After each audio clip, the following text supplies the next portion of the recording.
ఆయన వైభవం ఎక్కడుందో తెలుసా? ఆ స్వామి యొక్క మూర్తిలో ఉంది. అది నిజంగా స్వామి, అది విగ్రహం కాదు. అందుకే మీరు ఏం చెయ్యండి అందంగా ఉంటాడు. మీరు సుప్రభాతం జరిగి లోపలికి వెళ్ళండి, మెరిసిపోతూ ఉంటాడు. మీరు తోమాల వేయండి, అందంగా ఉంటాడు.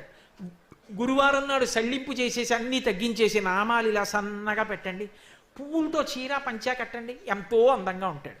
శుక్రవారం పొద్దున్న అన్నీ తీసేసి తెల్లటి లంగోటా కట్టండి, ఎంతో బాగుంటాడు. అభిషేకం మధ్యలో పసుపు ద్రవ్యంతో చేసేటప్పుడు లంగోటా కూడా విప్పేయండి, మెరిసిపోతాడు. అలంకారం చేసి హారతి ఇవ్వండి, పరవశించిపోయి మనసు ఉవ్విళ్ళు ఊరిపోతుంది.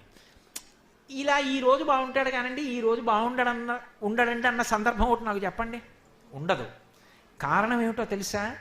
మీరు ఏం చేసినా అందమే. అది ఆనందాన్ని ఉద్భుతం చేస్తుంది. అది స్వామి. కలియుగంలో మన అదృష్టం ఏమిటంటే